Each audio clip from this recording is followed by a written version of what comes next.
Good evening.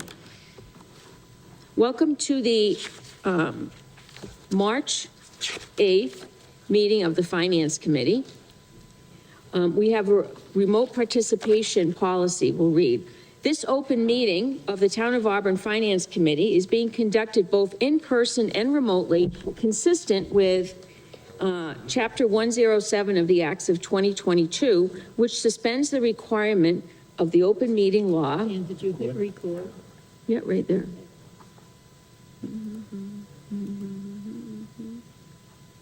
This conference will now be recorded. I'll start over. This open meeting of the Auburn Finance Committee is being conducted both in person and remotely, consistent with Chapter 107 of the Acts of 2022, which suspends the requirement of the open meeting law to have all meetings in a publicly accessible physical location.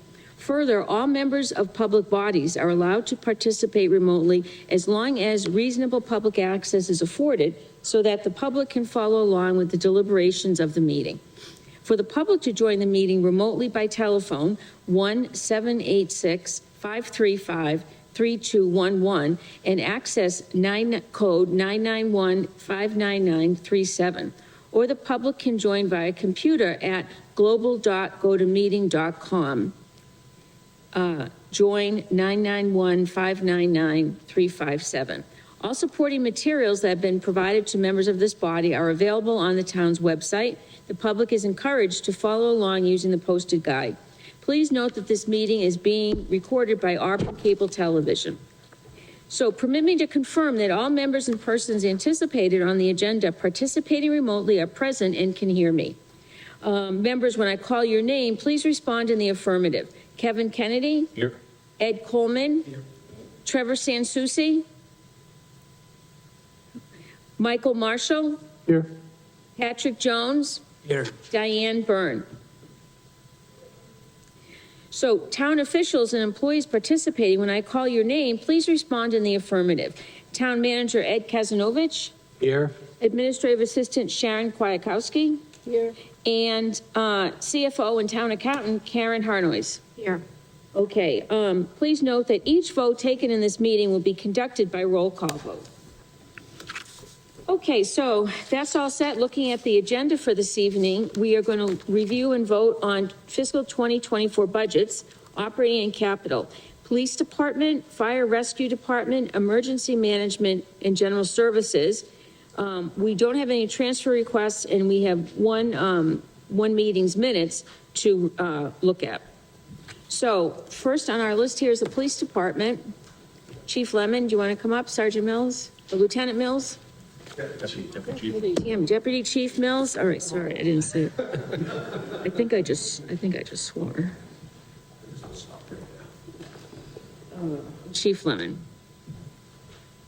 Okay. Hi, good evening. Good evening.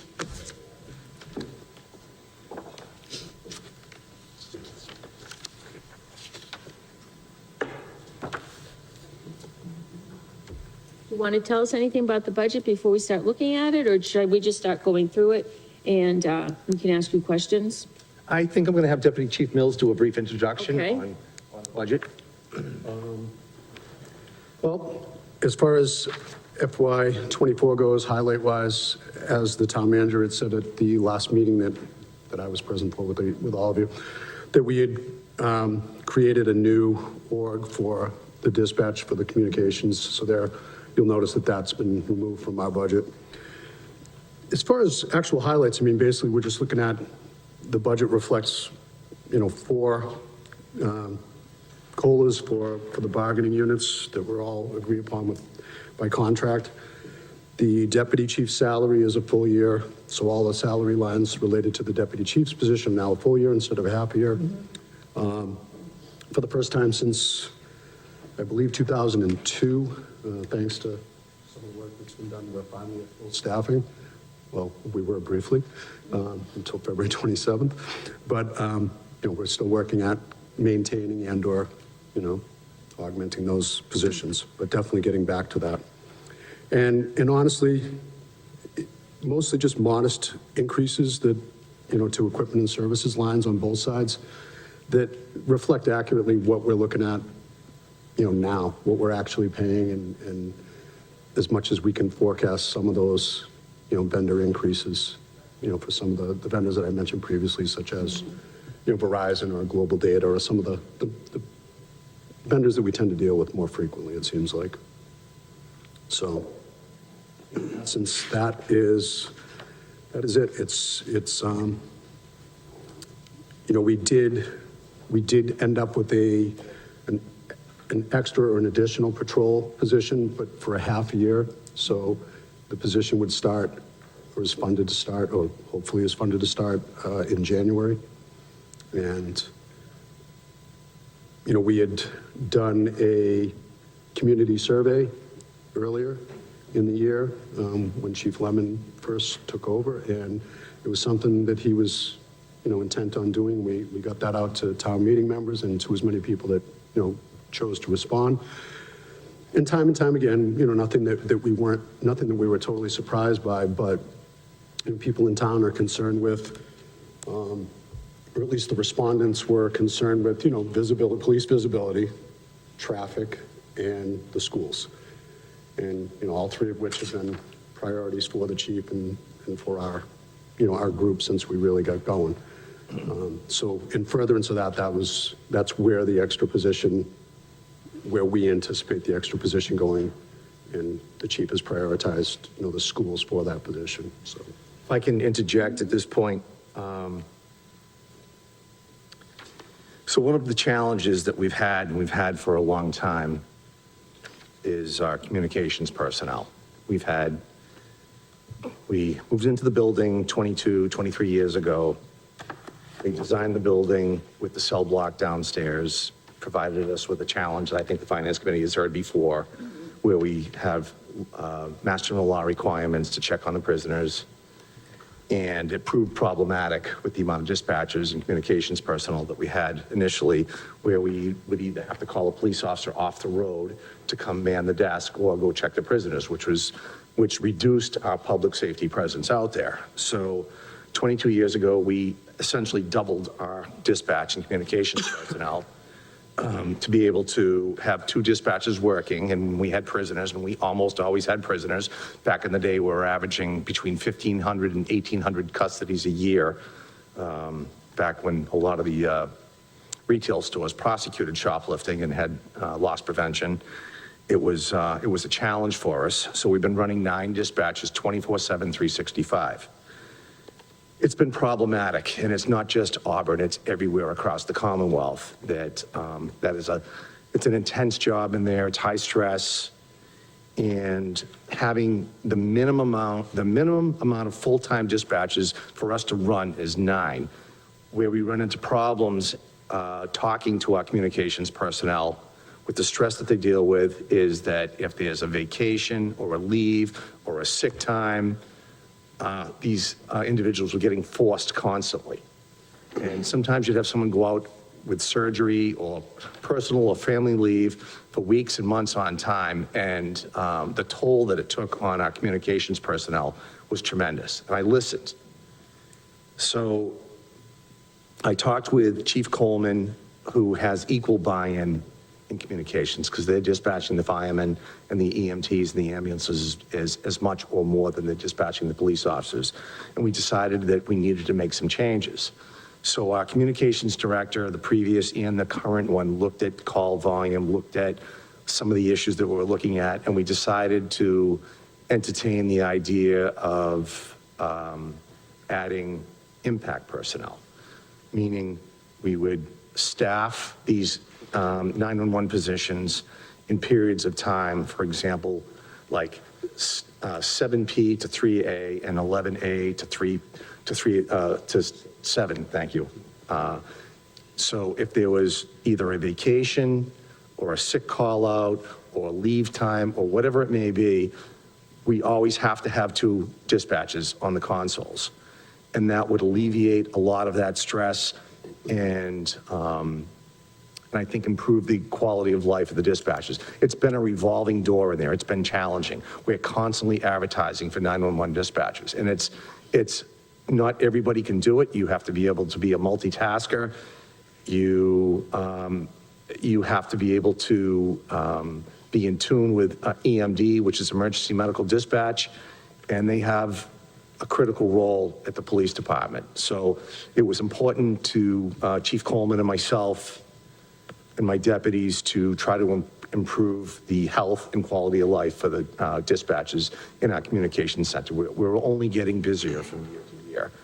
So we met with Ed and Julie when she was in place, and Ed put his thinking cap on, and we talked, and we decided that this was a priority for police and fire to enhance communications. It's been the same staffing, again, for 22, almost 23 years, and add those impact positions. So I'm respectfully requesting the support and the assistance of the Finance Committee to support that ask.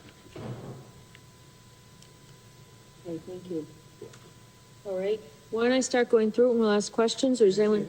Yes, sure.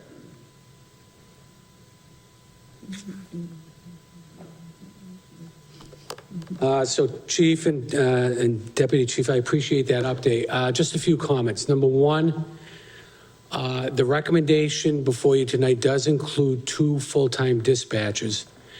And our discussions really centered around how we're going to fund those. So year one, 100% of that cost is funded through ambulance proceeds.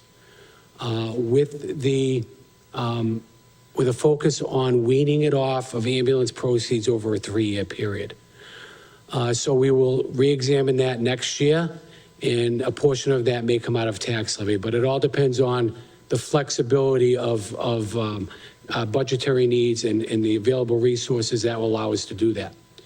Number 2, the police department did request 2 full-time patrol positions. I could not honor that request, but I did commit to a half-time or the equivalent of a half a patrol, which would bring on a full-time patrolman effective 1/1/2024.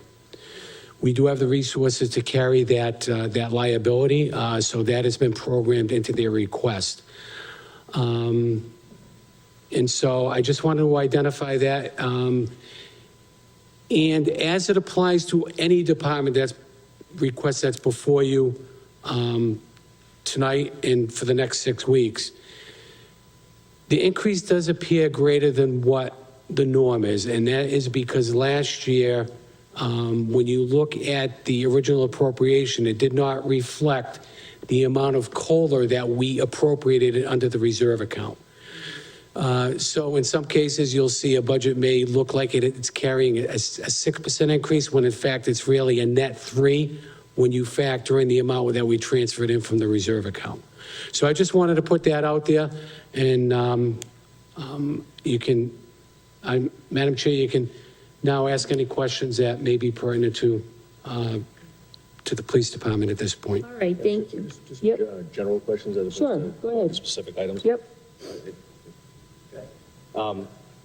So my questions are, if this one's a tough year to read this one because of dispatch being pulled out, I historically look at the bottom to see how much above or below the previous year was, and I think we all do it with the annual budgets to see where we are and up into 2.5, and it's sort of a quick reference. And this one's a little bit tough to read, but, in glancing down, there's nothing extraordinary that jumps out at me other than cost of living adjustments, some personnel stuff. There are no big S. Everything else here seems relatively modest. And I guess my question to you is, because of my line of work, we know there's a bunch of stuff that's affecting policing, the police reform law, the police officer standards and training, accreditation. So where does Auburn stand with those things? And do you foresee, for instance, in next fiscal year, the need for some additional things that are going to have to happen in order to bring you more in line with those initiatives that are being pushed on us from above, from legislation and from other state entities? So that's a great question. I'm going to talk about it a little bit. I'll try not to be too verbose, and Deputy Chief Mills can certainly chime in. We had not had a policy update since 2007, which was problematic. So when I took over, Deputy Chief Mills and myself had met. We met with our staff. We knew that we wanted to move in the direction of being at least certified and moving towards being an accredited department. Best practices overall. Policy review from top to bottom. That's been done. We've impact bargained. It's been quite a year. It's been a marathon, honestly. That's been done. We've impact bargained with our unions, and we're moving in the right direction. We have a whole new set of policies. We're in touch with the accreditation oversight personnel from the Commonwealth, and we've been provided with the best materials, so we're definitely heading in that direction. With regards to post, it's been a learning opportunity because post is still trying to figure it out as well. The rules seem to change. We've already done some, what's it called, Scott? The certification of the officers. So we went through attestations, thank you. So it's called an attestation that an officer is of good moral character, and then I can basically sign off on them. So the first part of that block was last year. It was A through H. I just had to forward my attestation signature document to the town manager, and thankfully he signed for me. And we have the next block of individuals that's forthcoming for all the police officers across the Commonwealth. So we're definitely moving in that direction. As far as, so we wondered with our building whether or not it was going to be a problem with accreditation and certification. Because our building may have not met those standards. We've been told by key personnel that deal with accreditation through the Commonwealth that we're going to be fine with our existing, despite what's going to happen with a potential public safety facility. As recently as today, Chief Coleman and myself met with some vendors and some consultants because we struggle with the technology improvements with communications. So to that question about what other asks we're going to have in the future, we've basically been dealing with our communications and technology as a Band-Aid.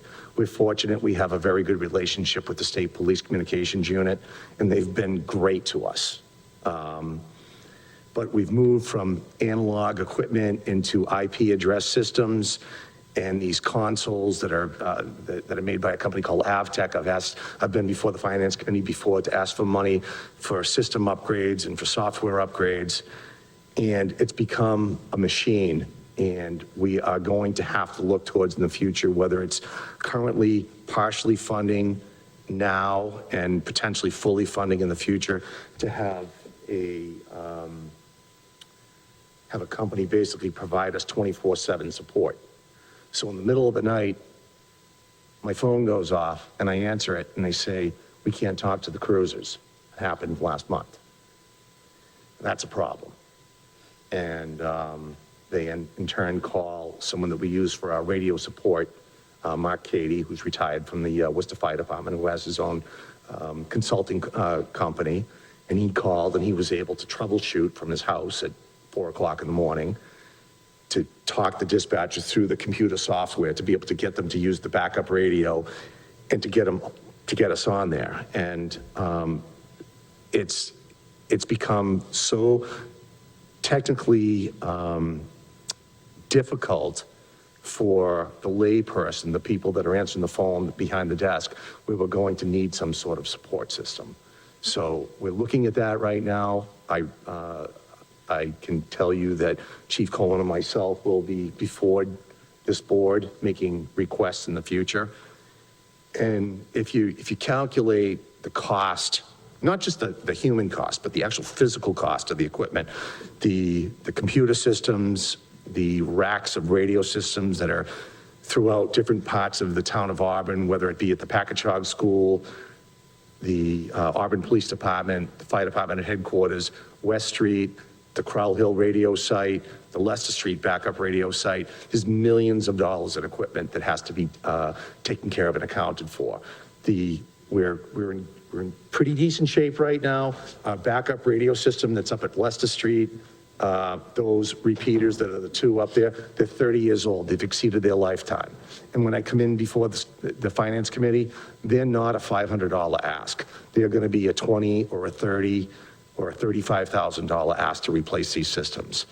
Cost escalation has gone through the roof, and that would be what I would expect to be before the board. And to finalize on the positions that we asked for, I recognize that the town manager in his role now and as a CFO and Julie and his staff have been very, very supportive of our public safety personnel, police and fire. They've made sure that we have the equipment to keep the officers and our personnel safe. We merely asked, based on the survey and what we know the needs of the community is with regards to school safety and our school resource officers. And again, you've heard me say before, my biggest complaint, whether it's written or email or called into the police station, is traffic support, has been traffic enforcement. With our call volume that we have, it's very difficult for our shifts to be able to address that on a regularity. So right now I have one traffic officer that we've had funded for several years, and he's worked out well. He's a good officer, and he's out there. But I'd like to get another one to put them out on the street to work the afternoon shift and to supplant and this second position that I asked for was an additional school resource officer. And I'm absolutely amazed by the call volume that comes from the schools, and this comes with the support of Dr. Chamberlain to add an additional officer. But I'm respectful of what the town's financial constraints and needs are, and I'm appreciative that the town has, or Ed has supported funding the position for a half a year. So, willing to entertain any questions. Thank you. Questions? Just clarification. So I see that we have an appropriation for the current year of 551. And when you add the 76, you come to around 65, let's just round up. But your current request in the new year is almost 200,000. And I know we're talking an impact of 2 individuals. So I'm going to make the determination that the impact of the 2 individuals is included in that number. But if I'm listening, that's why I'm more making sure I'm hearing correctly. If you have 9 dispatchers presently and you're adding 2, that's 11, but yet you're around a $50,000 or $60,000 salary, depending on their steps or so forth, but yet you're going up $200,000, which is a considerable amount to just add 2 people. So I just sort of did the math by taking the total below the dispatcher's line with longevity through communication oversight.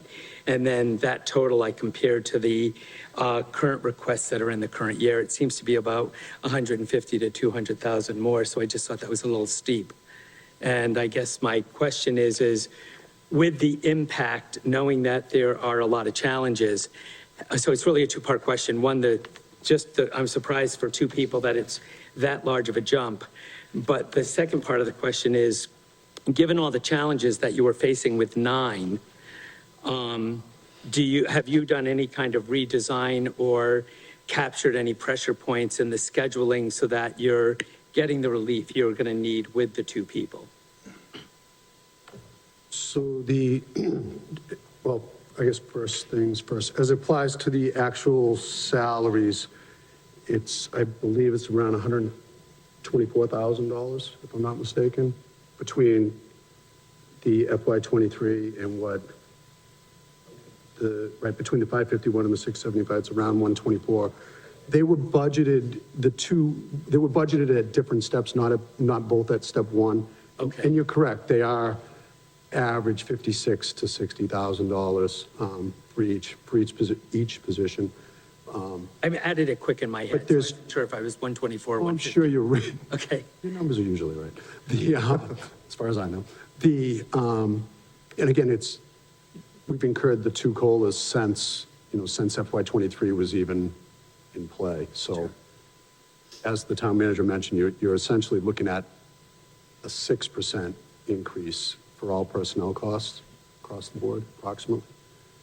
That's why we tried to taper down as many of the, the E&S requests or requests, basically. And these added two people, the schedule or the challenges that you were facing with 9, you've sort of addressed them so that you think you're going to get the relief for both the staff, which I think is an important thing to recognize. Nothing works if you can't have retention, and nothing works if you don't have growth. So I get both of it. I just want to make sure that adding these 2 positions, that things have now either structurally, either by scheduling or task-oriented, are going to give you the relief that you need. So those 2 bodies, I'm sorry. That's all right. That's a great question. And we did, and we looked at it. We analyzed the call volume. It's busy during days. It's crazy busy during days. The town of Auburn seems to blow up every day at 3 o'clock in the afternoon. It just is what it is. There's sirens everywhere, and it's a busy portion of the day. And the way we looked at it, once we analyzed the call volumes, we felt that those impact shifts by altering those schedules with, excuse me if I don't word this right, I'm just doing the best I can. If we impacted those schedules from 11A to 7P, that covered half of the day shift and half of the afternoon shift. And the 7P to 3A covered half of the afternoon shift into half of the overnight tour of duty.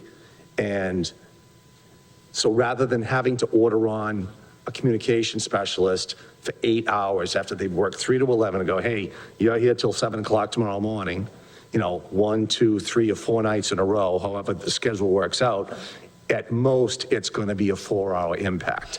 And at most, but we can run the place with 2 dispatches. We have to have 2 dispatches working. So if I have that third impact dispatcher working during those busy hours, if somebody calls out sick, we're good. I'm not coming back and asking the finance committee for overtime, hopefully. And that was our thought process on this. We ran this way for more than 20 years, and the complaint has been the same. They're not happy in there because of the forces and the order-ons and the quality of life at home. There's moms and with kids at home and all of that. Sure, and in listening to it, you stated earlier, you said they're not just dispatching, they're multitasking. So what's happening and what I'm hearing from you is that when you have this third person in addition to that, what they're doing is they're helping addressing the workload that needs to be addressed simultaneously, which reduces it from piling up with the 2 people that are expected to do that plus. Yes, sir. So you're getting 3, I understand. Great, thank you. As, just in furtherance of that, as it's currently constituted, every single leave opportunity, if someone takes a vacation day, if someone calls in sick, that results in an open shift. So it has to be filled, whether it's voluntarily or involuntarily. This builds in sort of redundancy, not only job redundancy, but it gives us a little bit of a cushion, a one-person cushion, so to speak. But you're not also pulling police officers out of the public in order to supervise that, because that would be another step you'd have to take. Correct. I understand. Great, Thank thank you. you. Madam Chair, one other comment. And Patrick, just so you and the other members understand, once again, dispatch has been carved out of the regular police budget, and it's a standalone under Org 215. So those 2 positions are now budgeted under Org 215 under dispatchers. I see, so. I know you were trying to back into that, but I think, Well, exactly, right. Yeah. But it's not, it's, okay. Chair. I also, you made a comment about overtime, and I think that the impact on the total budget is coming because there's also a line in the dispatch budget for overtime. And so my question specifically is, it's $110,000 for 11 positions, and we have, I think, 31 patrol officers, and the patrol line for overtime is only 205 is the request this year. And so it was 250 last year, it's gone down to 205, and it's actually budgeted by the town manager at 195. But my concern is, we're only adding 2 positions, but the overtime budget, if you actually look at the 2 combined, is going up a significant amount for 2 extra positions, which are 2.5 extra positions, which are supposed to reduce the need for overtime. So I don't know how often we've had to do appropriations to the overtime account out of reserve or whatever else, but this is a pretty massive increase to the overtime line items in the budget when you combine the 2. And they appear to be out of the same budget line because it's 5130. And so I guess I have some concerns about why, with 2.5 new positions, the overtime budget is going up as significantly as it is. So what I can tell you, Michael, I believe that the true overtime costs, because they were combined under the police department, both dispatch and patrol. And last year, they would have been at 250 based on, Right, and we did transfers in there. I think the total expense was 305, 307. So when you look at what we peeled back for dispatch and you add in, so at 110 and roughly 200, that brings it to roughly 307 to 310. and now we're appropriating, what, 305? 195 and 110? Or your recommendation? Yes. Which was the high water mark for last year. That's what we expended in total. So it's really not an The increase. expectation is that we would need less overtime, given the increase in positions, right? Right, but overtime on its own is going to go up only because wages are going up. So we really kept it flat even though wages were going up. Generally, I think I mentioned this in the last meeting, generally speaking, the state 911 grant accounts for approximately 5 or 6 months of the overtime, normally, hopefully. They average either through the grant or not through the grant, it averages almost $13,000, average $12,000 to $13,000 a month in overtime, just for the center, because every single vacancy was filled with overtime voluntarily or otherwise. So it's, we're hopeful. I mean, that number, when I originally came up with it, that's based on the full year. It could be offset, obviously, by the grant, and they're essentially a sure thing. And, I mean, if we had chosen to change it at all, but our budget for overtime has been $250,000 since FY10, I believe. Yeah, understanding that how many appropriations we made out of reserve helps, because I think we would all rather have budgets that don't need to be amended a number of times throughout the course of the years. One of the things that, the town manager and, the CFOs have at least drilled into my head is, forecasting and the ability to forecast and, try to plan out and not have to, as much as I like you guys, I don't want to have to come back here every month and, transfer stuff. Just doesn't look good, in my opinion, so. So with regards to, I just want to make a comment, Mr. Marshall. Those are great questions, and I'm like my father. My father's an accountant. I'm not an accountant. I'm doing my best with this. So I feel very confident that the 2 additional dispatch communication specialist positions is going to do exactly what you said, is going to reduce overtime. I do. Notwithstanding something crazy happening at the PD, something that I couldn't predict, I really do feel confident about that. The police officer position, the positions that I had requested based on what I thought our public safety needs were, those were specialty positions. And the specialty positions, such as the school resource officers, our court officers, are all admin positions. They're Monday through Friday jobs. They don't count towards patrol. Our unions recognize that wholeheartedly, that they don't count towards patrol, because we use them towards patrol. I hear about it. And those were to address a specific need based on our survey, based on my 35 years of service, of what our public safety needs were. Again, I'm respectful, I'm thankful, and for the support of the town. I'm good with this right now. But I think moving forward with the dispatch positions, I think it's a good thing. I think it's a good thing overall for public safety.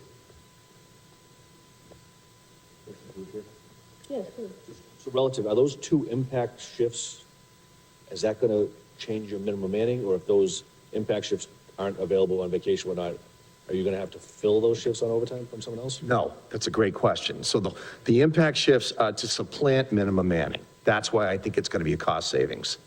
It's going to supplant minimum manning and at the same time improve quality of life for the employees of our public safety 911 dispatchers. So we'll have 3 during those cross periods. And if someone calls out sick, vacation time, my minimum manning has to be 2 to cover both those PSAPs. Yes, sir. My last question. Is the plan for the half-year position to be a school resource officer or to be a traffic officer? Knew that question was going to be asked, and that's a great question. So in a perfect world, you'd be telling me I'm going to give you both, okay? In a perfect world, you'd be telling me you're going to give me both. So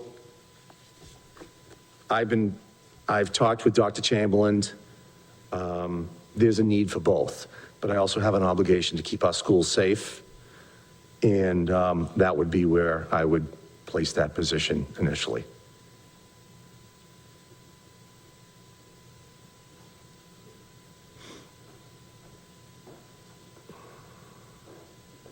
In terms of priority, I identified this when we met last week.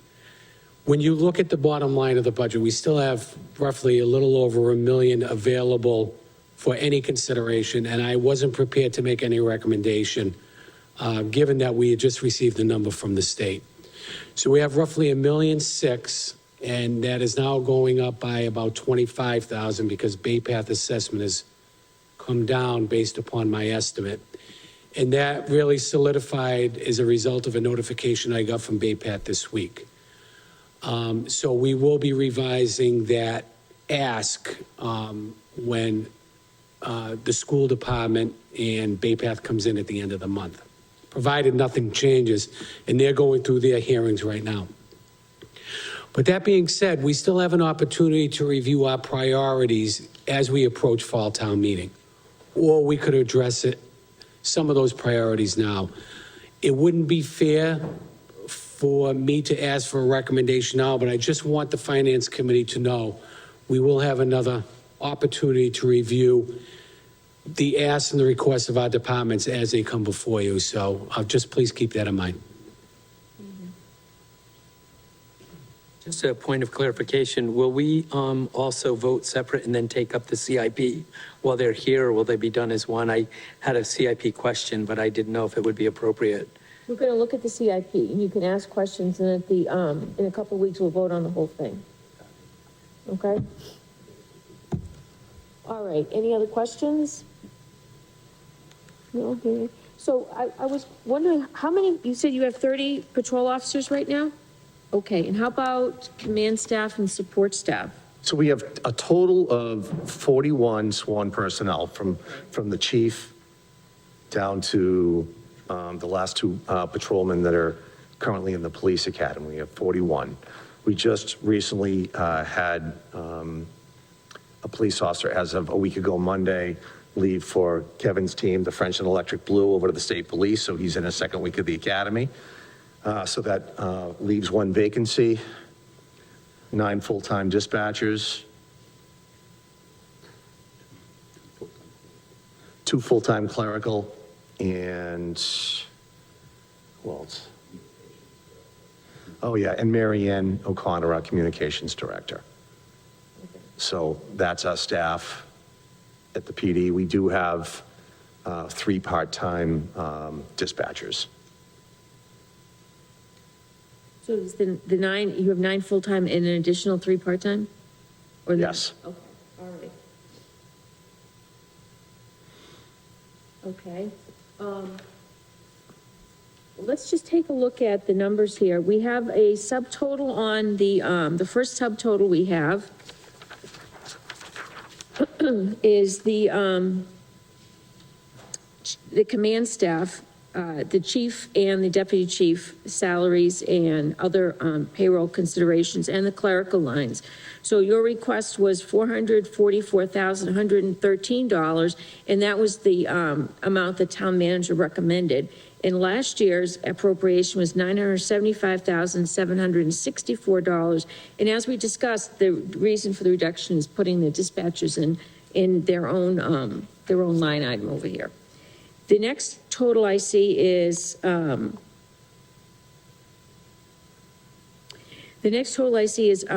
requested $553,613 into the equipment and building maintenance line, and the town manager agrees with that number. And I was just wondering about the discrepancies there. It looks like Or am I not? Oh, okay. It's a subtotal. I beg your pardon. Okay, so that subtotal is different. That's the subtotal, so the difference is because of the dispatchers being moved, right? Correct. So just for full disclosure, we didn't, when we approached this year's budget and working with Chief Coleman and taking over as a new chief, we wanted to analyze and look at what the true cost of our communications were, which is really shared between Steve and I. They fall under the blanket of the police department's budget, but we wanted to see what the actual true cost was. The dispatchers apply for there's various grants they get to pay for, to fill shifts, to pay for training. And it wasn't to come in here and tell you that my budget went down by X amount of dollars. Right. It was so we could analyze what the true cost was to run communications, which is really almost its own system at this point.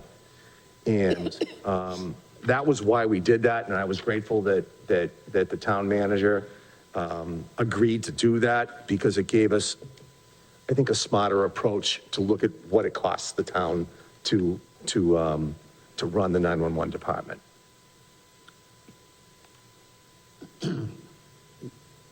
Madam Chair, can I? Yes, sure. So you had the $444,000, so the actual equipment and service line is the $109,500? So it's only a difference of $11,000 from the previous year, which was $98,486? And those, you know, the increase from 12, the requested increase rather from 12 to 15,000 on the equipment lease and rental, that's what we're seeing for costs with Xerox. Technology support, again, GDS, that's a modest increase, I think. Building and ground repairs, $5,000. Knock on wood, we've been okay so far this year, but springtime usually ends up being something. And the rest are essentially unchanged with the exception of miscellaneous supplies of $400 increase. So, as the chief said, we try to keep things, realistic, obviously, and also try to, respect the situation that the town is in and not over ask. Questions, gentlemen? I had a CIP question. Okay, let's vote on this. So we're looking here at a total police budget. The request is $4,952,153. The town manager recommendation is $4,708,132. And last year's fiscal '23 appropriation, $5,080,225. So we vote on the town manager recommendation. Do I hear a motion to motion to recommend? Second. Okay, so we have a motion and a second to recommend the $4,708,132. Okay, all in favor? Kevin? Yes. Ed? Yes. Michael? Patrick? Yes. And the chair votes yes. So that's approved. All right, so now let's look at the CIP, which is yes, sir.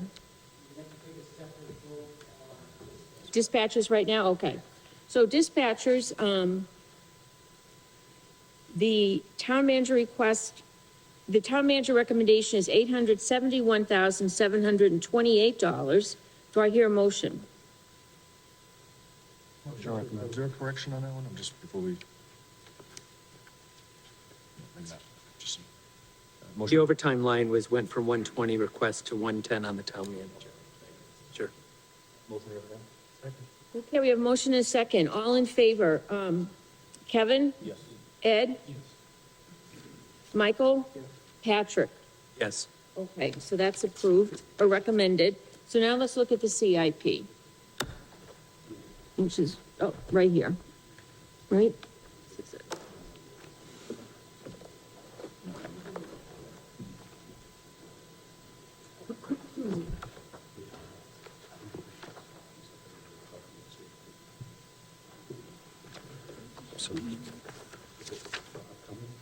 All right, so the police department 24 are you talking CIP, CIP?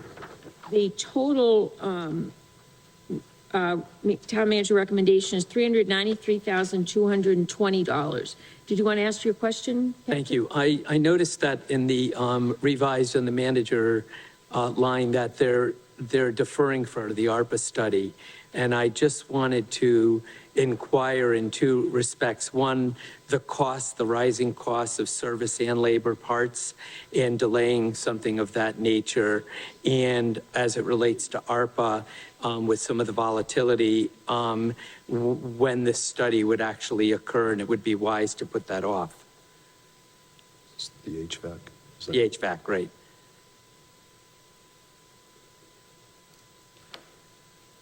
I know the HVAC study is ongoing. I don't know when it's expected to be completed as it pertains to, it's townwide. The manager probably would have. Yeah. Yeah.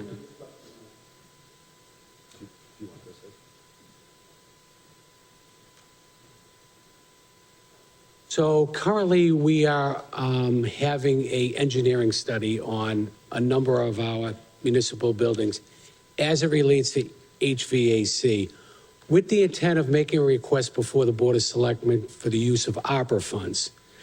Now, until such time the board votes those ARPA funds, we're going to continue to program our HVAC needs within the 5-year capital program.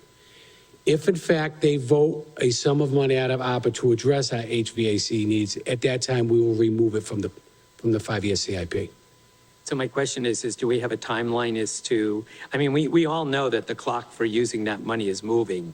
So I'm just more looking for an update. Is it prudent to not have a benchmark in place? So it is my understanding that the results of that study are going to come in the month of April.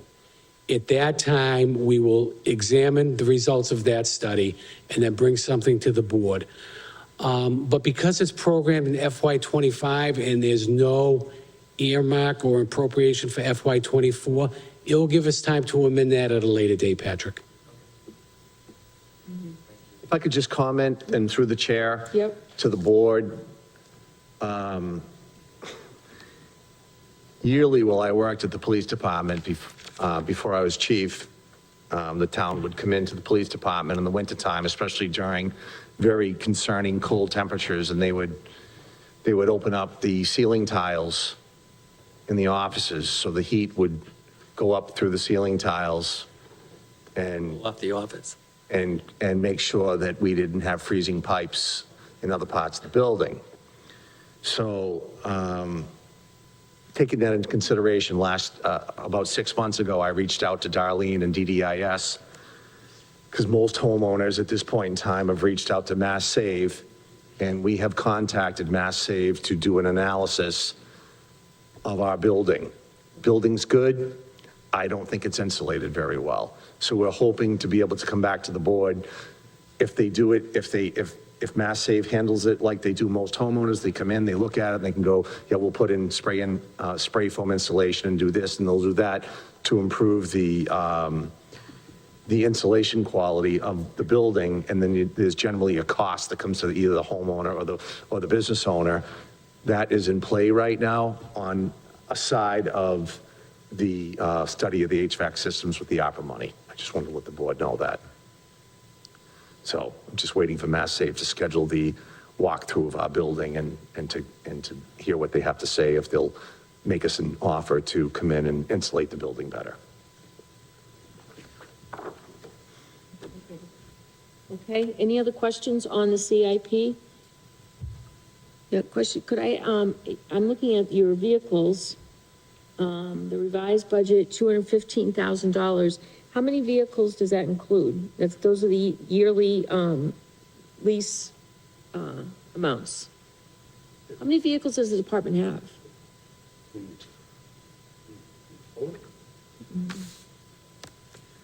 If I give you an answer now, it may not be accurate. We've actually just gone to the board to decommission some vehicles to be able to get rid of them.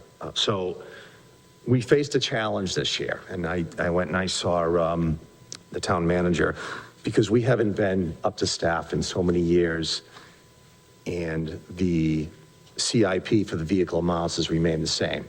So we purchase a vehicle, have to add $12,000 in radios, a AR-15, the upfitting, the lighting equipment, and by the time it's all said, and what's the roundabout number, Scott? It ends up with a fully equipped, brand new, very close to 80,000.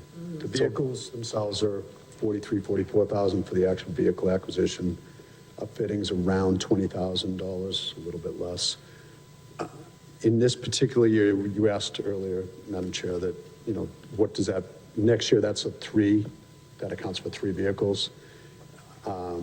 Some time ago, I had gone back to Mr. Kasnovich and added money in all the years moving forward, because what we had found is the vehicle money that had been appropriated in CIP wasn't sufficient to get done what we needed to get done for vehicles. This particular year, because we're looking at some different type of vehicles, some of that required, or they all required new equipment, because the equipment from the Ford Explorers was not or are not compatible necessarily with the other vehicles, the Chevy Tahoes. As that rolls forward into the, when they get to the end of life, 3 to 5 years, 3 years as far as for frontline usage, and then they get, put down to detail or secondary use. By then you can start repurposing some of the equipment back into the vehicles. So provided that the costs don't go up, as far as the actual initial acquisition, then we should be able to repurpose some of that equipment and realize some savings probably, by 27, 26, 27, I would think, I would hope. And through the chair, to assure the Finance Committee, I never realized what a popular question it was. I've had people ask me at different meetings on why we have so many vehicles. We've learned that running the vehicles 24 hours a day, 7 days a week, 365 days a year drives them into the ground. So our fleet managers have been very skillful in assigning the cruisers, so they have some downtime, so we have the opportunity to have them maintained properly. And so we call those our frontline vehicles. And when the frontline vehicles start to come to their lifetime with regards to being a frontline vehicle, where we would question whether or not they would be safe to operate for emergency operations, then they transition into detail vehicles. A lot of times we take those detail vehicles and we'll pull out the very expensive communications equipment, and that will go into, and if it's still viable and still good, that will go into a new car. And when that detail vehicle is no longer serviceable, we had a plow truck that we've had for 20 plus years. It just went to the Board of Selectmen to be decommissioned because the DPW said it's not worth fixing it anymore. It's falling off its frame. So we've been very good about trying to maintain and keep our vehicles as long as we can. And now this year, again, as the deputy chief addresses, that we haven't really kept in line with inflation and the increased costs and escalation in costs of all the upfitting equipment and the actual costs of the vehicles with regards to our CIP requests. Relative to the cruisers, I know we've heard from the DPW and obtaining new fleet software and sort of getting better tracking as to true costs relative to vehicles, and even having that software having some capabilities to estimate, the end of life as opposed to when it's looked at. Because again, at multiple meetings, I have heard the same thing, why are there so many vehicles in the parking lot? And, I think we've heard a little bit in the past that, well, they're already paid for, there's no cost. But the reality is there is a cost. Every time they have to go on a lift, there's man hours to check and change a filter. And there is maybe minimal, but there is a cost. So I'm glad to hear that there are some that are being decommissioned. Hopefully that software will maybe give you some better forecasting to plan, because we hear from every department now that it is the cruiser you're ordering today, you may not see for 2 fiscal years, just by the way things are backed up. So maybe it'll give some better planning for things and forecasting for yearly increases and things of that nature. So, but yeah, I think we've heard the same thing, why are there so many vehicles there? And it's a concern, and if we hear it enough times, it's obviously a concern of the public, and we have to look at it as well. So glad to hear that you're making the most of those vehicles and starting to move some of those, some of those out to pasture. Okay. Any other questions? No, I think we're all set. Thank you very much. Thank you. Thank you very much, Chief Lemon and Deputy Chief Mills. Appreciate you coming in. Thank you very much, and we sincerely appreciate the support of the board. Thank you very much. Okay, so the next budgets we're looking at are first the fire department.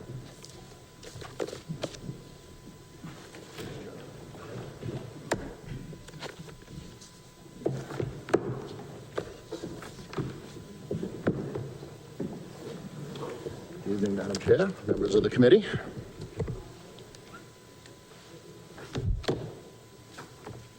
You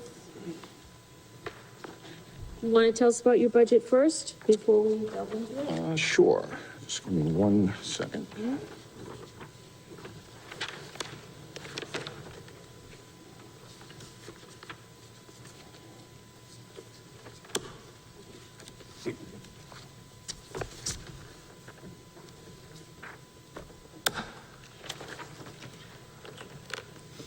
Thank you, Madam Chair.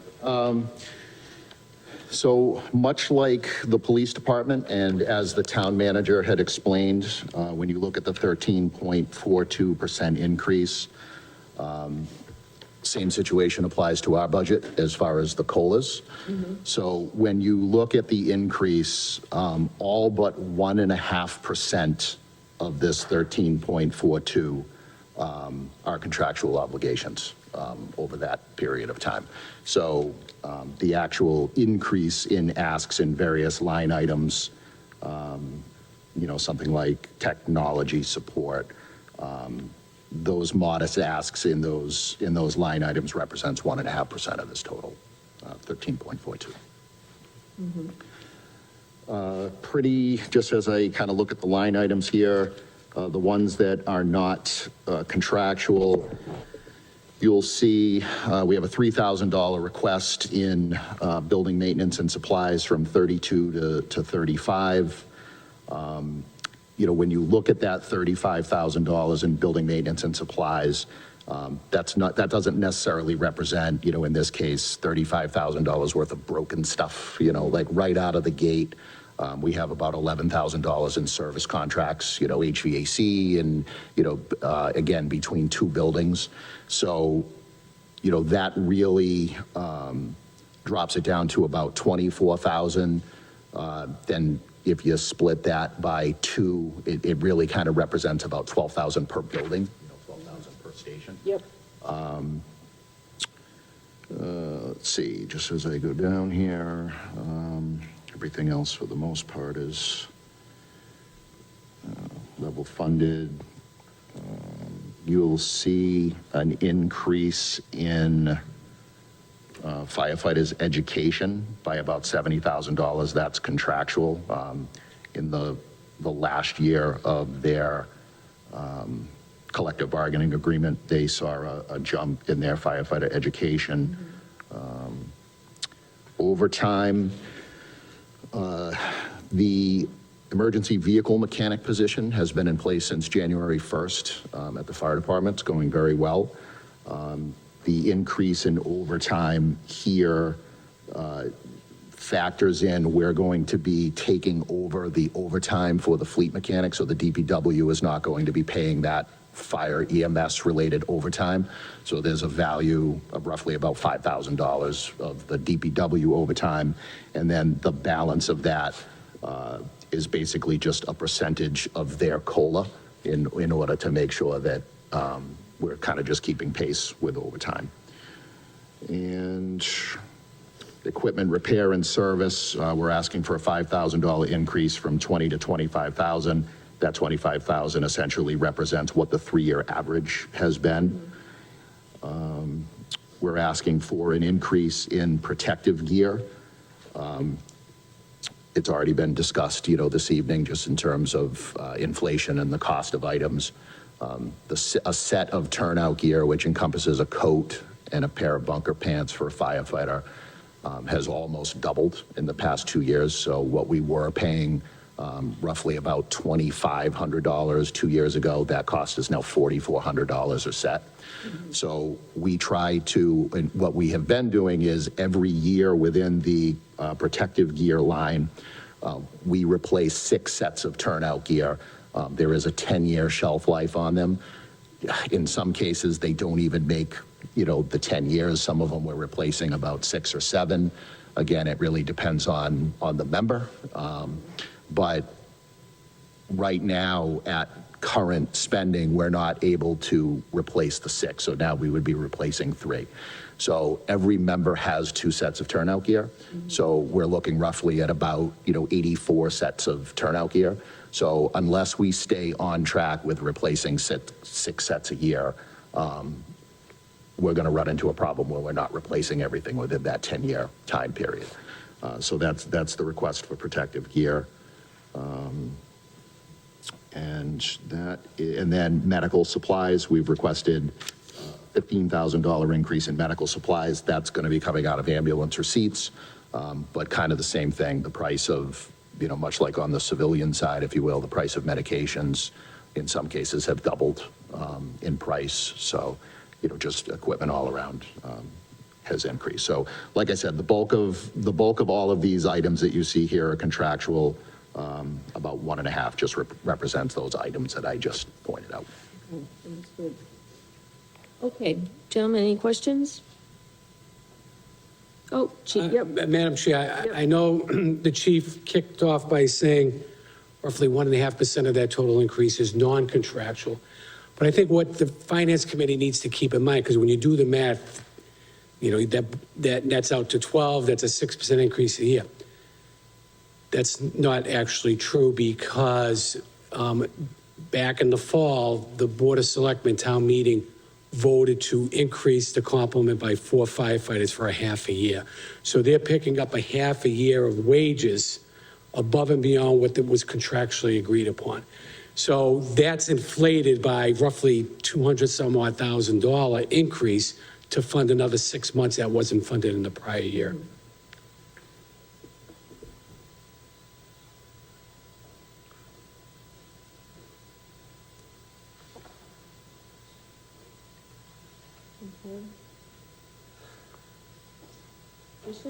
Just relative to your initial request compared to the town manager request, where were the differences there? So the main difference was I had requested 4 additional firefighters be added. As the committee is aware, in 2002, the town commissioned an independent staffing study of the fire rescue department. And the end result of that, while that study was going on in 2022, we were at 9 members per group. That study concluded and recommended to the town that the groups should be at 13 per group. So we had requested a SAFER grant from FEMA last year for 12 members. We were not successful in that grant. Tomorrow, we will be clicking send on a grant submission for SAFER for 8 positions because the board gave us 4 in January. So I had requested 4 positions in the event that we were not awarded the SAFER grant, that we were still able to kind of chip away at staffing.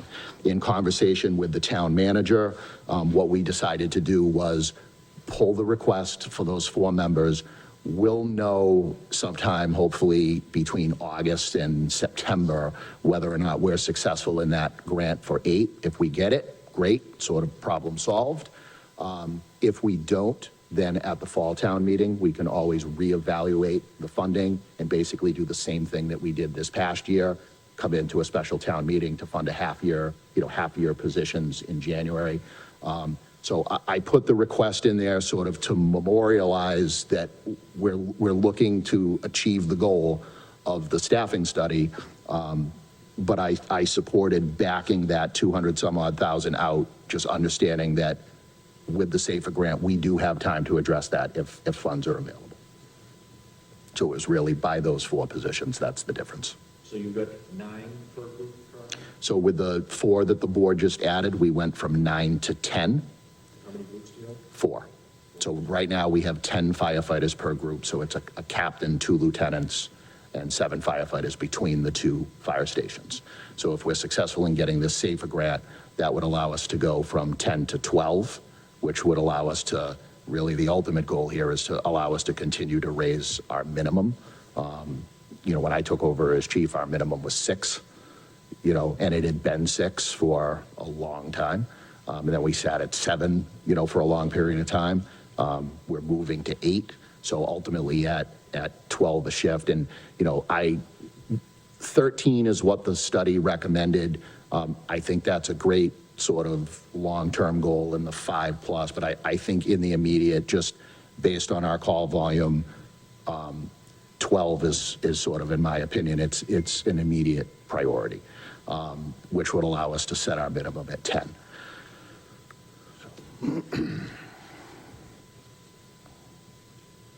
So, follow up on the SAFER grants. I know you explained this previously, but SAFER grants, what is our requirement once those grants run out? Are we obligated to retain them for a period of time? Is it we get to that point and we aren't able to fund it any longer and the budget doesn't allow that? So if we're successful, I know some federal grants, you're locked in, you're required to, you know, provide, they'll pay for the first 3 and you're committed to pay for the next 10 or something like that. so there is no commitment after. If we were awarded the grant, it will fund the 8 positions 100% for 3 years. So there's no contribution over the period of that those 3 years.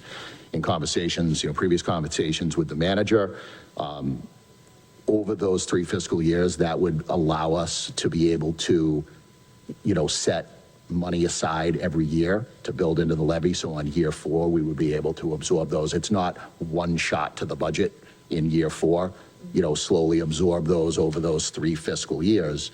And then in year 4, we would own it 100%, but we're not locked into, you know, any commitment sort of beyond that. The only requirement with that is if you are awarded the SAFER grant, you cannot have any vacant positions. So if somebody was to leave, you have to fill that position in order to continue to have the federal government pay the 100%. Somebody, one of your. During any hire during the grant, you have to maintain that full staffing that you applied for the grant. So if we have 40 line firefighters right now, and we get the grant, we go to 48, and then we have somebody retire, we have to fill to 48 within that 3-year period.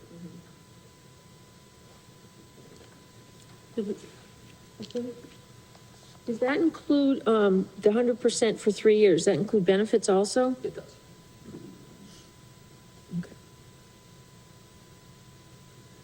Any questions? Continuing? Yes, sir. I'm sorry, just another one. So while I know your call volume certainly supports getting your groups to where they need to be, and I'm happy to hear the police department has got themselves to their full complement, but where are surrounding fire departments? What are they doing? My gut feeling is they're not growing at the rate we're growing, and they're gonna sort of rely on us as a fully staffed department to augment their needs for their lack of, whether it's planning, fiscal responsibility, and initiative towards seeking grants. Where are we in terms of? So that's a good question. You know, you've heard me here before talk about our call volume. If you follow us on social media, you know, we post about it frequently.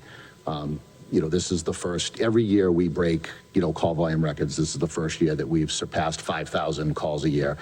If you look at if you even go back 20 years, I mean, you go back 75, and it's going to show you this, but if you just go back 20 years, our call volume is doing this the last, so, right, everything for the most part that we do here, we do in your business, right, we have to rely on data to sort of forecast. So if the last 20 years has shown us anything, right, that all of a sudden isn't going to start going like this, right? As the community continues to grow, roads are congested, you know, aging population, the baby boomers are starting, you know, to come into that aging group. History shows us that we're only going to continue to grow. The outside of the city of Worcester, we are the busiest fire rescue agency in southern Worcester County, and we are the 4th busiest in all of Worcester County. So Other communities, like, I take smaller ones like, Sutton or Charlton or Oxford, they're all sort of going through this at this point where, the town of Oxford just put on 4 additional career people this year. Charlton is putting on 4 additional career people this year. Everybody's sort of in this same pressure. It's a question I get often, probably not as much as the police department's asked about the number of cars they have, but this is probably this is the equivalent of that question, is mutual aid. There's a lot of concern about how many times we go places and, what are we doing and why are we going here, why are we going there? Here's the bottom line, is that we cannot do what we do on a daily basis without mutual aid. Prior to me coming here, in the 20-minute window that I was, putting my book together and getting ready to leave, we had 4 back-to-back calls within a 20-minute period, and mutual aid was in town. We can't do what we do at 5,000 calls a year, staffing 2 ambulances, or even fire department. We had a fire last Saturday. The city of Worcester came in, engine 15 out of McEwen Road came in, and engine 15 ran 4 calls while they were here on station coverage.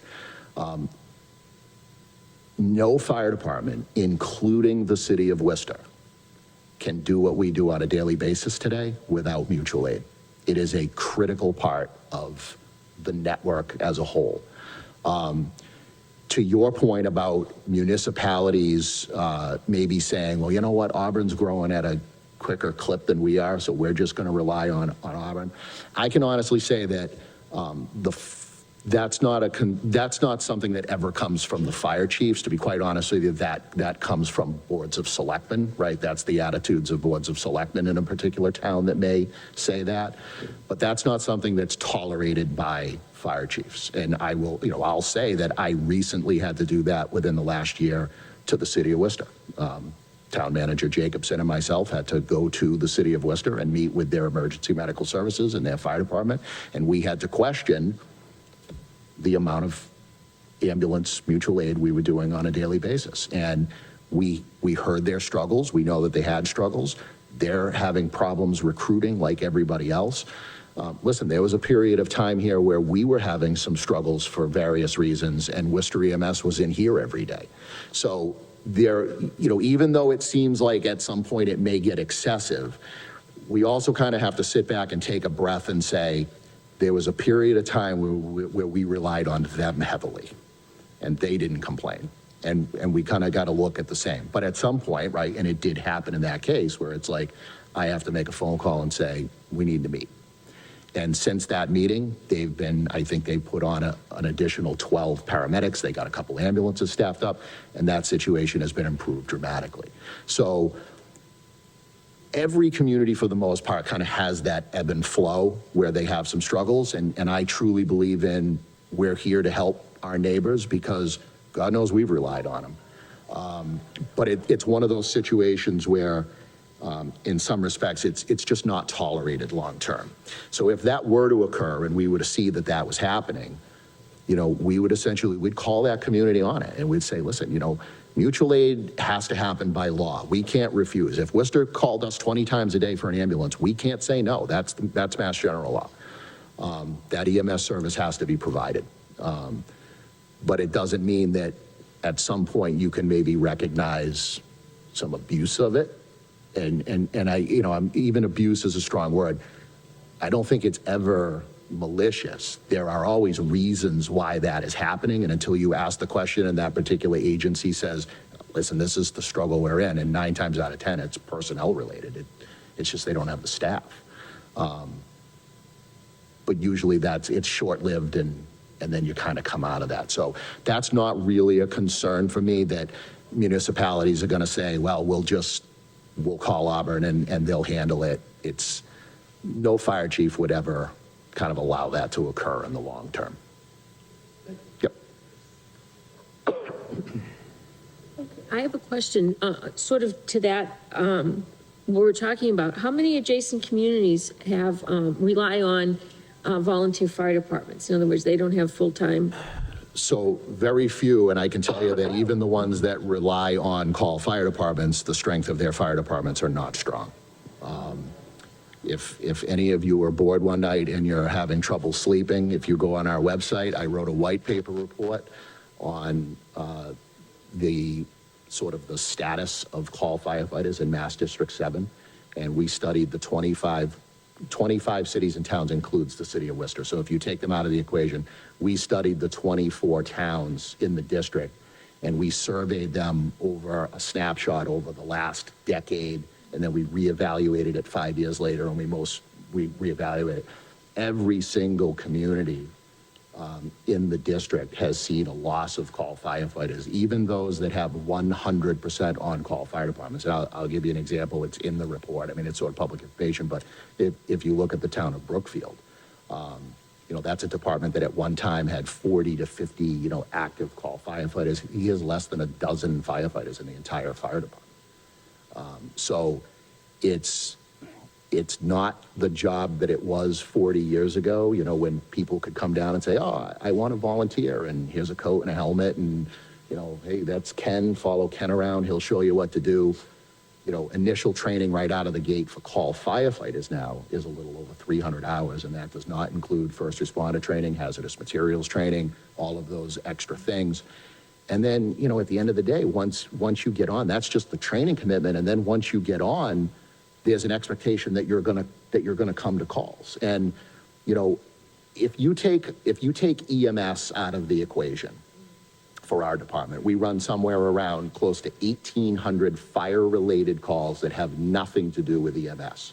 If you look at our surrounding neighbors around here, like Millbury and Sutton and Leicester, those communities are running anywhere from 250 to 300 fire-related calls with no EMS component. So even the town of, the fire chief in Leicester has told me in the past, and they've seen a significant decline in the number of their call firefighters. He said, if I had your fire call volume, I couldn't do what I'm doing. I couldn't do it, because they have a struggle trying to get call firefighters to respond to 300 fire calls in the course of a year.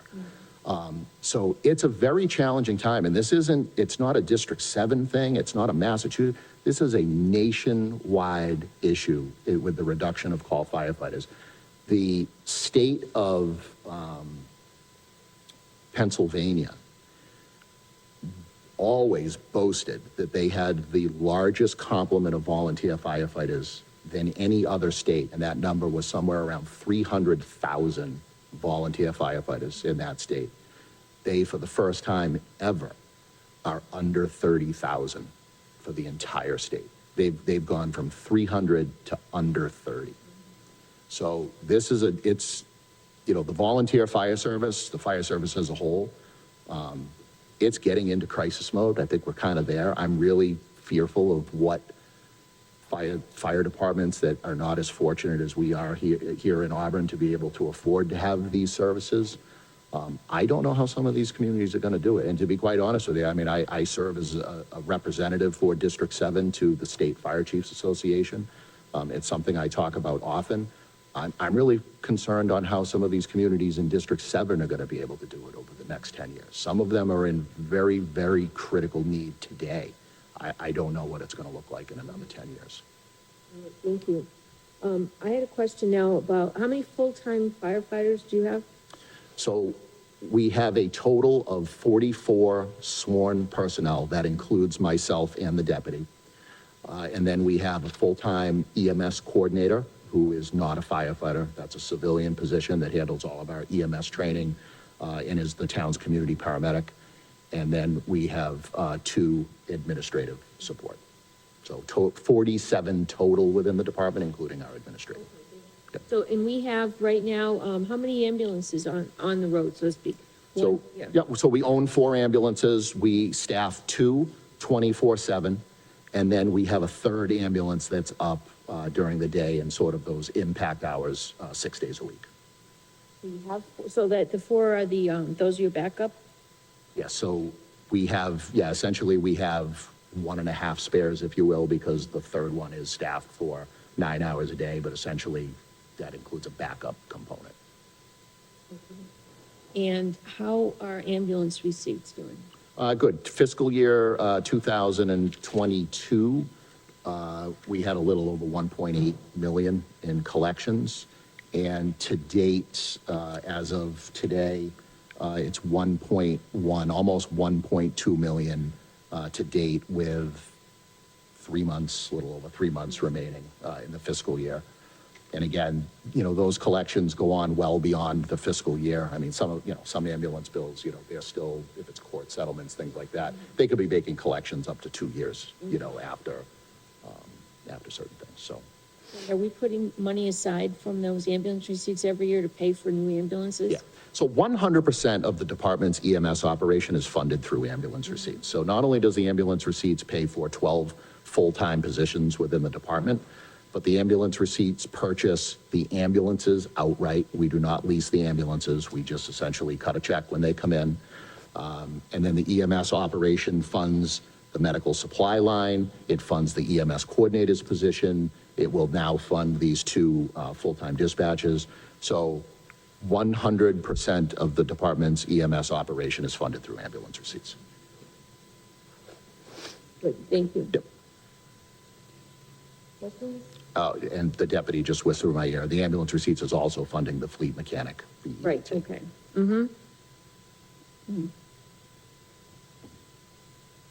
All right, so let's see, we're looking at a fire total, let's see, department request, $4,859,393.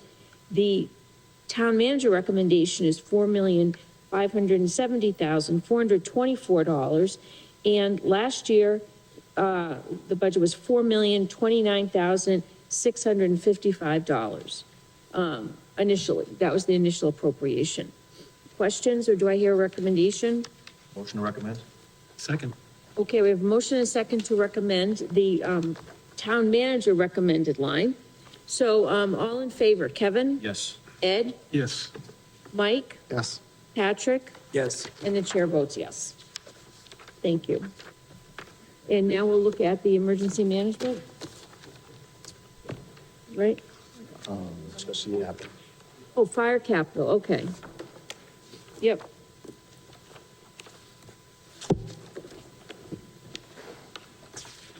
So as far as the fire capital goes,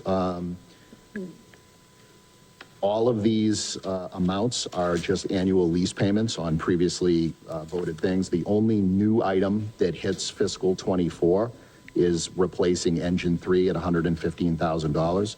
We expect delivery of our new pump, hopefully September, October of this year. So that's the only new item that's hitting FY '24. And then I just want to mention, we got some word on this actually, I think it was the end of last week. I know the Finance Committee, we've talked about it before, but we had a resident in town who passed away who willed us a substantial amount of money in order to purchase a new ambulance fully equipped. So we were waiting on the house to sell and that all to go through the system. The house has sold. I was in contact with the executor of the will last week, and we anticipate the first board meeting in May to come before the Board of Selectmen and ask them to accept a donation of $525,000 for the purchase of the ambulance fully equipped. So the ambulance that we are anticipating to take delivery of this year in September, October, that ambulance will be paid with that donation. What is the cost of the ambulance? They're about 350,000 now. Okay, good. And then the additional money will pay for fitting it out and putting supplies in and everything like that. That's great. That was a very generous, very generous inheritance. Absolutely. Nice of the town member. All right, any other questions on CIP for fire? No? Do we talk to you about emergency management or? I was not involved in the preparation of Gotcha. emergency management, so. Okay, we're all set then. Casno, Thank you so very much. Thank you very much. Good to see you all. Good night. Thank you. Thank you, Deputy Chief Johnson. Thank you.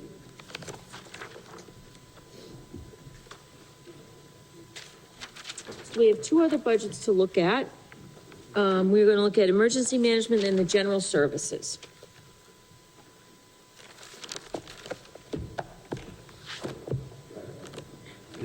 Good night.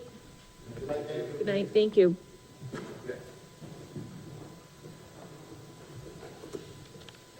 All right, so looking at emergency management, the total budget is $17,500. That's the department request. That's also the town manager recommendation, and that's also the fiscal 2023 appropriation. We have a director, deputy directors, stipend, overtime, and, various supplies, and importantly, generator maintenance. How many times has this been, activated? How many times have we needed to, use this account? So, well, Madam Chair, first of Yeah. all, this allows us to maintain our generators. This kind of indirectly has to do with opening up the EOC if in fact Right. we need the emergency management director to control operations there.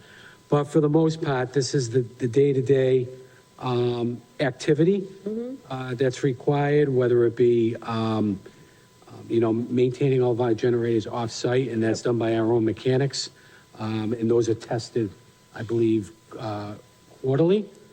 And it provides for money to repair those generators as well. That's really the bulk of the cost, because that's what the overtime money is used for, to maintain our emergency generators. Oh, I understand, okay. How many generators are there? Are there 4? Oh, we have several of them. There's one here at Town Hall, there's one at the senior center, there's one at the high school, there's one, I think at every school. Okay, So, yeah, there were quite a few of them. okay, thank you. Questions on this account? Just briefly, relative to generators, didn't the issue of generators and small engines come up when the fleet discussion was going on as a duty that additionally tasked those mechanics?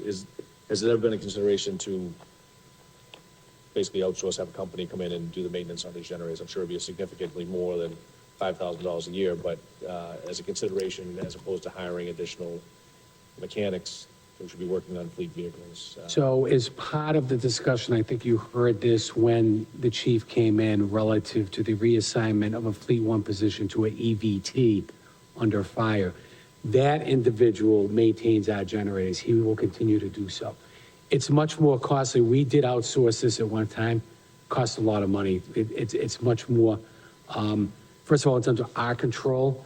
They're tested, in accordance with a schedule. But we have control over that. And so certainly I think that's the important piece of us doing it rather than outsourcing. Second question, sort of go with Ann's, the position of the director's position, in addition to opening EOCs and shelters and things of that nature, does the director have other responsibilities relative to meetings at MEMA and things of that nature? So is it beyond a nice, in a catastrophic incident, we're activating this person, but do they have other part-time responsibilities to boards and committees and things of that nature? Yeah, so I mean, this individual is responsible for the formulation of a COOP plan that's town-wide. We have training sessions that he participates in, real kind of mock type situations, typically funded through MEMA, through grants. And so, no, he's coordinating activities at a higher level that have to do with the emergency operations component.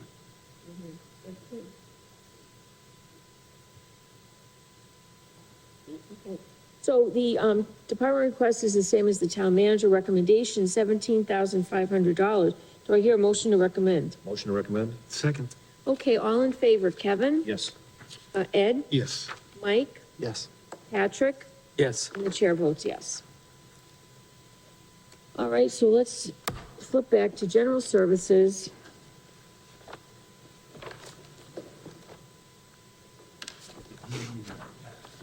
$199 is the town. Okay. Good. All All right, so general services, the department request $1,702,889, and the town manager recommendation, is the same, $1,702,889. And the fiscal 2023 appropriation, $1,716,000, $908. So, do you want to tell us anything about this, Mr. Kazanovich? Sure, so I guess I would identify several line items that tend to be volatile line items. One, electricity, and because of the cost per kilowatt hour that we are paying, we made an adjustment to reflect that increase. In terms of motor vehicle fuel, gas, oil, and diesel, the cost per gallon has gone down from the high water mark when we brought in a transfer, I think, of $120,000 at the fall town meeting. It's retreated a little bit, but certainly that bears watching. So at the time we prepared the budget, we were running at an annual clip of just under 300, hoping that the prices would continue to go down. They have somewhat stabilized, but certainly that could be one of the moving pieces that we would have to potentially amend one way or another. And certainly insurance and bonds, and when you look at the history of our renewals, there's a number of pieces they look at. They look at our loss ratio in terms of claims. They look at our IOD cases and how active that has been. And they actually assign a rating on our workers' comp policy. So our rating has gone down. They call it a mod. It's a 5-year average of our workers' comp. Hopefully, and I'm fingers crossed, that may result in a lower premium. But at the same time, when you look at a workers' comp policy, they assign a classification based upon job risk and job assignment. If those maintain at the present rate, we should be okay, but if those go up, regardless of our experience, that could drive the premium up as well, so. Now, we are gonna go out for multiple quotes on our renewal, so hopefully, those who may decide to bid on it will sharpen their pencil and give us a competitive quote. Okay. Is there any way to, I know the school department participates in a lot, the French River Consortium to purchase different, I could think even fuel oil and other things at a discounted rate. Is there any option for the town to do that? We looked at that for our building field at one point, and they would not include municipal buildings outside of schools. There isn't any other option in terms of getting other towns together to do it? We do that, we do a number of those type of bids for like our salt and our calcium. Okay. We try to exercise or take advantage of those collaborative type bids when we can, and we've looked at French River before to try to get our foot in the door, but No? Okay. it's not a consideration. Okay, thank you. Okay, questions? Sorry, Ann, I have a question. So I'm sure that this isn't possibly a dumb question, but so overtime is the same account for every department, but we just put that department's line item in their budget. Is there any, do we have any idea how much fuel each department is spending? Like how much money each department is spending on fuel? And is there any, I'm sure we know at some very high level, but is that something that could or should be broken out by budget? So I can tell you that all of the fuel costs, all but for cemetery and COA, are under general services. And they used to be at the department level, but we consolidated that years ago under the former town administrator, wasn't even a town manager. So this was done a long time ago.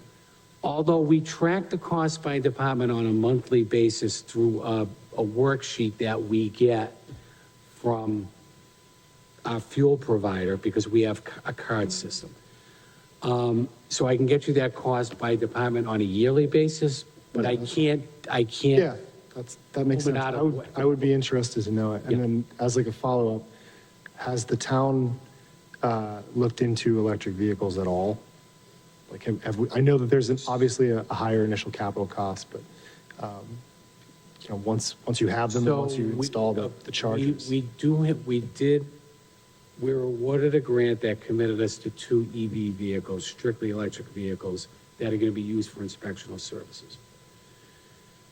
I know the police department is looking at that, but they're not convinced that is the way to go. They have hybrid vehicles, but they don't have total electric vehicles. So I think it's something that we're gonna keep an eye on in the future. We can't even get electric vehicles now. The 2 that we got granted for, we had to commit to a truck because they didn't have any sedan-type vehicles. Although they did, they had a Mustang, but I wasn't gonna purchase a Mustang because I could only I hear. think people are complaining about the police Pushback. department. Just wait till the home inspector shows up in a Mustang.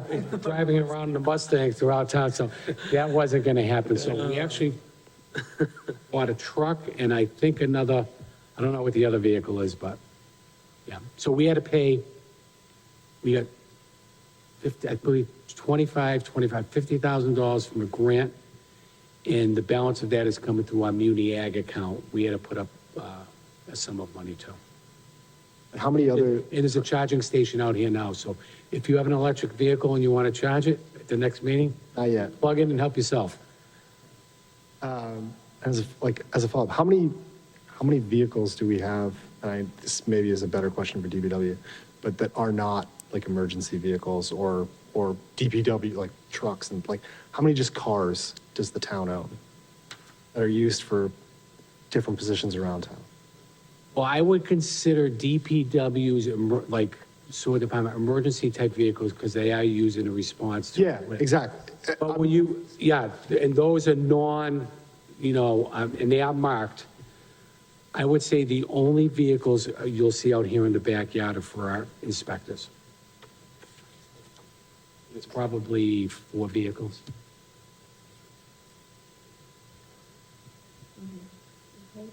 Any questions? Question for the chair. Electricity. What did we spend, did we have to come back for any transfers of electricity related, or was the 23 appropriations sufficient to get us through? It just, it sort of jumps out at me that the number going down, certainly my electric bill at home is significantly up. I'm just surprised to see our request be a lower number than last year's appropriation. So I think we anticipated a higher rate. Let me see what we're running, and I can tell you we got a credit, and I think this was part of the consideration for the reduction. We had a $160,000 credit that was going to be applied to several of the town accounts as a result of the net metering agreement we have for the solar array, which was all town side, and the school got their proper credits. There was an adjustment to ours. So as a result of that, I think we backed off the appropriation because we knew we didn't need that level of, because we're getting such a large credit. There'll be some months where we will be paying a bill. And next year, it'll probably jump because that credit will have been absorbed. Once we blow through that credit balance, you are correct, Patrick. That is going to require an additional commitment for the electricity account. And what was the amount of the credit? $160,000. So we would see a $330,000 request next year? A $330,000 what? Request next year as the, You may. I'm trying to remember when our contract expires on the current kilowatt hour. I'd have to talk to the energy manager, because we have Muni Ag, and we have the town side. I think the town side, we're committed for the next 5 years at a rate of roughly 12 cents per kilowatt hour. When right now they're paying N-Grid 32, 33 cents per kilowatt hour. Our Muni Ag rate is high, 23 cents. I think our town rate we locked in for 5 years, I think it's going to fluctuate between 12 and 13 cents, which is a great deal. And usually. So no, we're not going to see that type of fluctuation because we're locked in for a longer period of time. That big electricity number we see is on the sewer side, is that correct? Can we get to that? Yes. Okay. Any other questions? Okay, hearing no other questions, we have a department request, which is the same as the town manager request, $1,702,889, and that's a decrease, 0.82% decrease to fiscal '23, which is $1,716,908. Do I hear a motion to recommend? Motion to recommend? Second. Okay, we have a motion and a second. All in favor? Kevin? Yes. Ed? Yes. Mike? Yes. And Patrick? Yes. Okay, good. And there isn't any, we're not gonna look at any capital for this or anything, No right? cap, There's no cap, all right. The chair, yes, I don't know if we do this for the. Yeah, the chair votes yes. Yes, all right. All right, so, looking at our, agenda, we have minutes that we've received, via email. Does anyone have any, these are minutes for February 15th, does anyone have any questions or concerns regarding these minutes? Hearing none, then these minutes are accepted as presented. And then looking at our schedule, next week we'll see on March 15th, the Department of Public Services, so Senior Center, Elder Affairs, Auburn Library, Cable and Community TV, Veteran Services, and all the DDIS divisions, including solid waste. Will that number be ready, solid waste, or that contract, I think we're close with solid waste, so we may be able to have a number. If not, we can bring it in at a later date. okay, that sounds great. The week after that, we have all the school departments, the week after that, all the DPWs departments, and then the last meeting, we'll look at the warrant articles and vote on the CIP. Any questions? Any debt in there? Has a debt to review of the debt schedule been added in? Oh, that's a good question. We'll have to add that on. So, yeah, it looks like the Department of Finance is not on here. All right, yep. Debt and interest is not on here. Town So clerk. we'll sprinkle those in.